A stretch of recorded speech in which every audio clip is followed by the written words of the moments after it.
अब कालयवन की कृष्ण से कोई शत्रुता नहीं है किसी प्रकार की, पर कालयवन को यह पता है कि कृष्ण हमसे ज्यादा बलशाली है, शक्तिशाली है, ताकतवर है। तो भगवान के प्रति उसके मन में जलन, द्वेष उत्पन्न हुआ। ये जलन बड़ी बुरी चीज है। हम इतने ज्यादा ईर्ष्यालु हो चुके हैं आज। यदि हमसे ज्यादा हमारे पड़ोसी की उन्नति हो जाती है तो हमको बहुत बुरा लगता है। पड़ोसी की क्या, हमारे घर में ही यदि हमारे छोटे भाई बहनों की हमसे ज्यादा उन्नति हो गई तो हमको वो बुरा लगता है। जबकि ऐसा भाव ना आए, भाव ये आए कि ठीक है, भगवान की इसके ऊपर जैसी कृपा है वैसे ही हमारे ऊपर भी हो जाए, ये भाव आए। किसी से जलना, किसी से ईर्ष्या रखना किसी समस्या का समाधान नहीं है, बल्कि एक समस्या ही है हमारे लिए। किसी से जल के, किसी से ईर्ष्या रख के हम क्या कर लेंगे? उसका तो कुछ बिगाड़ नहीं पाएंगे, अपना ही बिगाड़ेंगे। अपना मन, अपनी बुद्धि, अपनी सोचने की शक्ति बिगाड़ेंगे, अपने खून को जलाएंगे जल जल के। बताइए सही है या गलत? ईर्ष्या नहीं करनी चाहिए। ईर्ष्या इतनी, एक पड़ोसी था, उसका जो सामने वाला पड़ोसी था वो, उसकी उन्नति हो रही थी तो उसने भगवान से खूब तपस्या की, भगवान प्रकट हुए। क्या चाहिए? इसने कहा कि प्रभु मुझे सबसे ज्यादा धनवान बना दो। भगवान ने कह दिया ठीक है, तुम सबसे ज्यादा धनवान बन जाओ, लेकिन तुम्हारा पड़ोसी तुमसे और ज्यादा बनेगा। यदि मैं तुम्हें दूंगा तो उसे दुगना दूंगा। तो इसने कह दिया ठीक है। अब ये धनवान तो पड़ोसी डबल। इसने कहा प्रभु मुझे सबसे ज्यादा सुंदर बना दो। ये सुंदर तो पड़ोसी की सुंदरता दुगनी। अब प्रभु मैं बड़ा समाज में प्रतिष्ठित हो जाऊं, ये प्रतिष्ठित तो पड़ोसी दुगना। शहर में नहीं, पूरे देश में हो गया, दुगना हो गया। लेकिन दिमाग देखो इंसान का, वो कहता है भगवान मुझे छोटा सा हार्ट अटैक दे दो, भगवान मुझे छोटा सा हार्ट अटैक दे दो।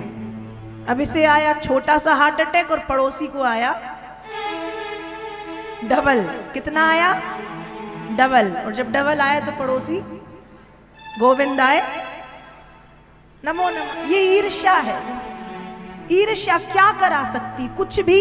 ये तो एक मैंने आपको एक विनोद के लिए बता दिया, लेकिन सचमुच ऐसा ही है।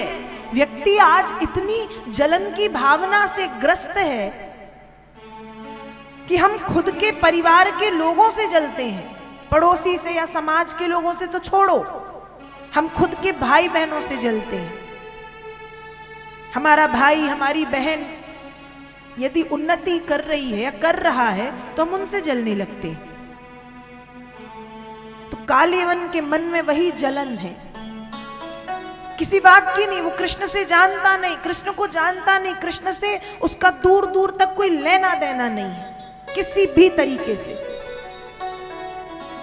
लेकिन यह सुना है कि कृष्ण हमसे ज्यादा बलशाली है। जलन जागी और भगवान कृष्ण को मारने चला गया।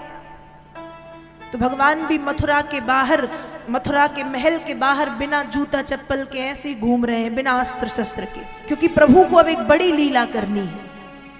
कालयवन आया, दूर से देखा तो कहता है शायद यही काला पुरुष कृष्ण है, क्योंकि इसकी वेशभूषा नारद जी के द्वारा बताई गई वेशभूषा से मिलती जुलती। लेकिन ये तो बिना अस्त्र शस्त्र के घूम रहा है, इसके पास ना कोई अस्त्र है ना कोई शस्त्र है, कुछ भी नहीं। मैं भी इससे बिना अस्त्र शस्त्र के युद्ध करूंगा। और कालयवन ने अपने अस्त्र शस्त्र एक तरफ फेंके, भगवान कृष्ण की ओर बढ़ा। जब भगवान कृष्ण की ओर बढ़ा तो भगवान ने देखा, देख करके पीठ दिखा करके भागना शुरू कर दिया। रणभूमि को छोड़ करके कृष्ण भागे हैं, इसलिए नाम पड़ गया रणछोर।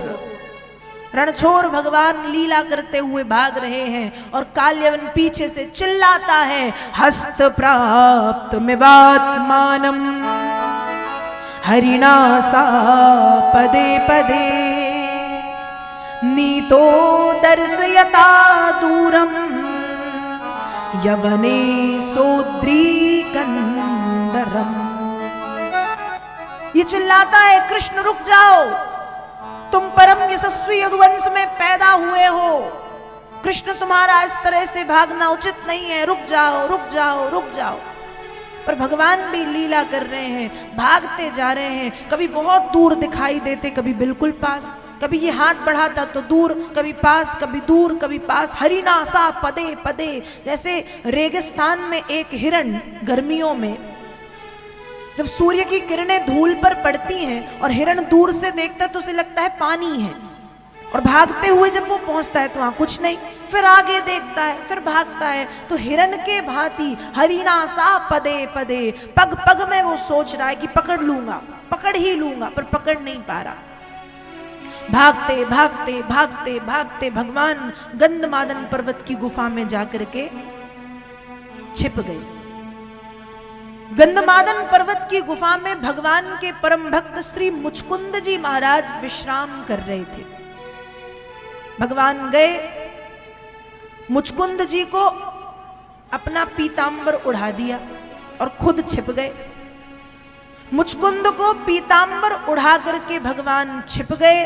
कालयवन आया, कालयवन ने मुचकुंद को सोते देखा, पर ऊपर से पीतांबर कृष्ण का देखा, उसे लगा यह कृष्ण ही सो रहा है।